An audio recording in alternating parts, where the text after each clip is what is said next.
Hello மக்களே, welcome to reality கப்பல் walks. ரொம்ப நாளாக நம்மளை ஒருத்தன் டார்ச்சர் பண்ணிகிட்டே இருந்தான். அவனோட தொல்லை தாங்க முடியல.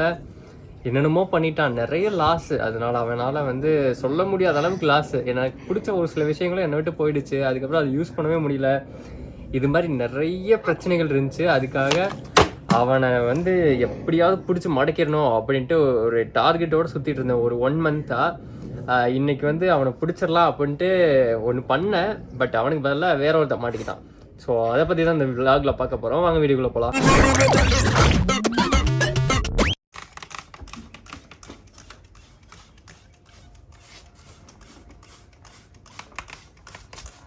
நம்ம வீட்டில் புது வரவா ஒரு சில ஃப்ரெண்ட்ஸ் எல்லாம் ஜாயின் பண்ணியிருக்காங்க. ஸோ இவங்கெல்லாம் தான் அவங்க. ஸோ அவங்க சங்குப்பூ, கரிகப்பில், அப்புறம் 2 விதமான ரோஸ், இவங்கெல்லாம் புதுசாக ஜாயின் ஆகிருக்காங்க. அப்புறம் இவர் பவளமல்லி, இது ஒரு குரோட்டன், பாரிஜாதம். ஸோ இவங்கெல்லாம் புதுசாக ஜாயின் அடிச்சிருக்காங்க நம்ம வீட்டில். இது மட்டும் இல்லாமல் புது வகையான சாமந்தி பூவெல்லாம் வந்துருக்குது. அண்டு செம்பருத்தி, இதெல்லாம் பார்த்தோம் ஆல்ரெடி. ஸோ பிச்சி பூ, முல்லைப்பூ அதுவும் ஆட் ஆகிருக்குது. இந்த ஷெட்டு இப்போ தான் ரீசெண்டாக போட்டு முடித்தோம். இந்த ஷெட்டு யாருக்காக போட்டோம் அப்படின்னா, இங்கே ஒரு வாஷிங் மிஷின் வச்சுருந்தோம். ஞாபகம் இருக்குன்னு நிறைய பழைய வீடியோஸ் பார்த்தவங்களுக்கு. இங்கே ஒரு வாஷிங் மிஷின் வச்சு அதுக்கு ஒரு ப்ரொவிஷன்லாம் இங்கே தான் கொடுத்து வச்சுருந்தேன். ஆனால் என்னாச்சுன்னா, ஒரு நாள் வாஷிங் மிஷினில் துணி போடவும் எனக்கு விரோதி அவன் வந்துட்டான். வாஷிங் மிஷின் ஏறி உட்காந்துருக்குறான். எனக்கு தெரியல. எல்லா துணியும் பிரியங்கா எடுத்துகிட்டு ஃபோட்டோ அனுப்புறா. எனக்கு ஆஃபீஸில் இருந்தேன். இங்கே பாருங்கள், உங்களுக்கு பிடிச்ச ஒரே ஒரு ஜீன், நானே 2 ஜீன் தான் வச்சுருக்கேன். அதாவது ஒரு ஜீன் தான் எனக்கு ரொம்ப பிடிச்ச ஜீனு. அந்த ஜீன் போயிடுச்சு, ஓட்டையாக இருக்குது. வாஷிங் மிஷினில் நஞ்சிருச்சு போல். ஏன்னா நாங்கள் அங்கேருந்து புதுசாக வீடு ஷிஃப்ட் பண்ணி, ஸோ அதனால் வாஷிங் மிஷினில் நஞ்சிருச்சு போல் அப்படின்னு ஃபோட்டோ அனுப்பிச்சோம். நான் கூட வாஷிங் மிஷின் தான் மாற்றணுமா, ஐயோ இப்படி ஆகிடுச்சு அப்படின்னு நான் ஃபீல் பண்ணிட்டு இருந்தேன். அப்புறம் வாஷிங் மிஷினுக்கு திரும்ப ஒருக்கா போட்டோம். திரும்பவும் எல்லாமே அதே மாதிரி ஓட்டையாக போயிடுச்சு. எங்களுக்கு என்ன நடக்குதுன்னு ஒன்றும் புரியல. சரி, ஓகே, நிறைய ட்ரெஸ்ஸு வீணாக போயிடுச்சு. புது ட்ரெஸ்லேருந்து வருண், துரு, பிரியங்கா, என்னோடது நிறைய ட்ரெஸ் போயிடுச்சு. வாஷிங் மிஷினுக்குள்ளே அன்றைக்கி என்னெல்லாம் போட்டோமோ புதுசாக போட்டோம் அன்றைக்கின்னு பார்த்து எல்லாம் காலி. அதுக்கப்புறம் சரி, வாஷிங் மிஷின் ரிப்பேர் பண்ணுறவங்கள கூப்பிட்டோம். ஏன் சிக்குது அப்படின்னு கூப்பிட்டு கேட்கலான்னு பார்த்தா, அவங்க பின்னாடி தட்டுறாங்க, வாழை மட்டும் வெளியே ஆட்டுறான் ஒருத்தன். யார் வாழை ஆட்டுறான்னு பார்த்தா நம்ம எலி, பெருச்சாளி. அவனை வாஷிங் மிஷினில் குதிச்சு ஓடினான் பாரு. நான் துரத்துக்கிட்டே ஓடினேன், அவன் அடிச்சிடணும் எப்படியாவது, என்னோட ஃபேவரட்டை உடச்சிட்டான், சிக்கிலிச்சிட்டான் அப்படின்னு துரத்தி அங்கே ஒரு பொந்து இருந்துச்சு, அதுக்குள்ளே போய் புகுந்துருச்சு. சரி, ஓகே, இதுக்கு மேலே நம்மளால ஒன்றும் பண்ண முடியாதுன்னு போயிடுச்சு. சரி, அவ்வளோதான் அப்படின்னு நினச்சிட்டு இருந்தா, வாஷிங் மிஷின் தூக்கி நாங்கள் மேலே மொட்டை மாடியில் வச்சிட்டோம். ஸோ அங்கே ஒரு ப்ரொவிஷன் கொடுத்துட்டு, சரி இதுக்கு மேலே இவன் ருசி கட்ட பூனை வந்துக்கிட்டே இருக்கும் அப்படின்னு மேலே கொண்டு போய் வச்சிட்டோம். சரி, இப்போ பார்க்கலாம் அப்படின்னா செடி வச்சோம். இப்போ பாருங்கள், ட்ராகன் ஃப்ரூட் ஒன்று நட்டு வச்சுருந்தோம். 2 நாளைக்கு முன்னாடி தோண்டி அந்த ட்ராகன் ஃப்ரூட்டை தின்னுட்டு ஓடிடுச்சு. இது மாதிரி வைக்கிற செடிகள்லாம் பறித்து போட்டுருது. என்ன பண்ணுறதுன்னு தெரியாமல் ஃபைனலாக இந்த இதை கொண்டு வச்சேன் பாருங்கள். பொரிய நேற்று நைட்டு வச்சுருந்தேன். ஆக்சுவலாக கொஞ்சம் தேங்காயை வச்சு இதை சிக்குவான் அப்படின்னு நினச்சி வச்சுருந்தேன். அதே மாதிரி சிக்கிட்டான். ஆனால் அவன் சிக்கலை, பாவம்பா. இந்த அணில் சிக்கி இருக்குதுப்பா, கொண்டு போய் விடணும்ப்பா. அவனையும் பிடிச்சாலும் கொண்டு போய் காட்டில் விடுறதா எங்கள் பிளானு. ஆனால் கொலை பண்ணுறதெல்லாம் பிளான் கிடையாது. அவனையும் பிடிச்சி வேறு ஏரியாவில் ஷிஃப்ட் பண்ணி விட்டுறலாம் அப்படின்னு தான் பிளான் பண்ணிட்டு இருந்தோம். இந்த ஏரியாவுக்குள்ள விட்டால் மோப் முடிச்சு வந்துடுவான். ஸோ இவனையும் கொண்டு போய் வெளியே தான் விட போகிறோம். ஆனால் எலிக்கு வச்சது பாவம், அணில் சிக்கிக்குச்சு. ஆமாம், நல்ல வேலை உயிரோடு சிக்கிக்குச்சு பாவம். ஒரு சில எலி பொரியெல்லாம் இருக்கும், டப்புன்னு போட்டு அந்த எலியை கட் பண்ணிடும். நல்ல வேலை அணில் அதுல எல்லாம் இருந்துச்சுன்னா சிக்கியிருக்கும். இதில் உயிரோடு இருக்குது அணில். வாடா தம்பி, தம்பி வா, ஃபோட்டோக்கு போஸ்ட் கொடு. என்னோட தேங்காய் துணியில் இங்கே வா வெளியே. போஸ்ட் கொடுறா, அது அழகாச்சே பயந்துருக்குங்க, வெளியே விட்டுருவாங்க. இங்கே பாரு, உள்ள உட்காந்து தூங்கிட்டு இருக்கான் பாரு. டேய் வெளியே வாடா.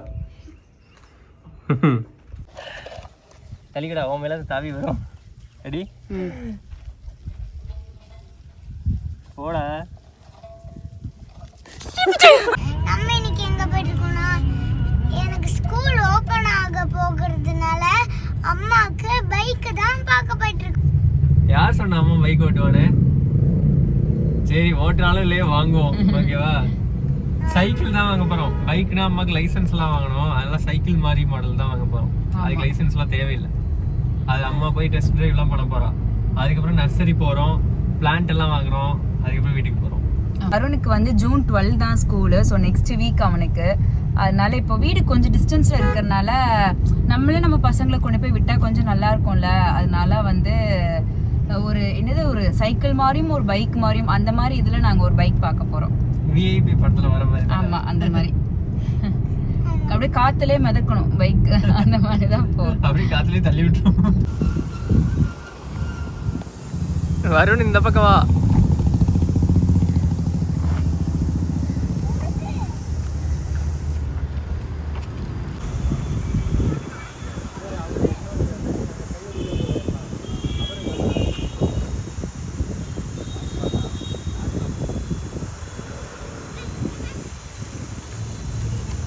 அப்பனுக்கும் பிள்ளைக்கும் பசிக்குதுன்னு உயிரை வாங்குறாங்க. ரொம்ப பசிக்குது எனக்கெல்லாம். இவங்க 2 பேரும் கூட்டிகிட்டே வரக்கூடாது இனிமேல். பசி கண்ட்ரோல் பண்ண முடியாது, நல்லா சுத்த முடியாது. காலையில சோத்த போட்டு தானே கூட்டு வந்த. இத்தனைக்கும் 10:30க்கு தான் சாப்பிட்டீங்க. வருகிறது. அப்பா பேசாம பீச்சுக்கு போய் ஏதாவது சாப்பிடலாமா? மொட்டை வெயில உனக்கு பீச். இது ஏதோ அப்பத்தா பிரியாணியா அந்த கடை. அந்த அப்பத்தா பசி உங்களால தாங்க முடியல.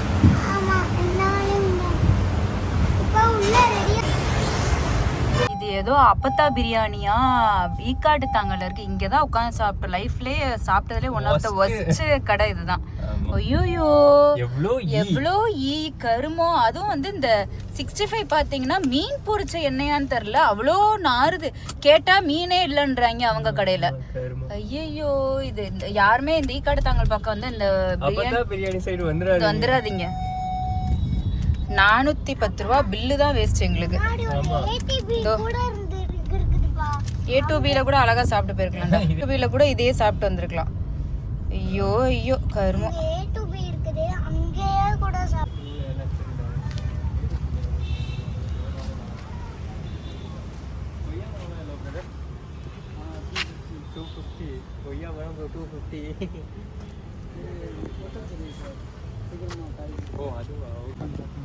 கட் பண்ணி தண்டி தண்டா வச்சிடலாமா?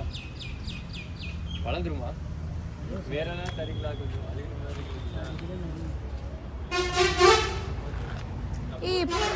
எங்க இதுதானே நீங்க சொன்னீங்க நம்ம இதுல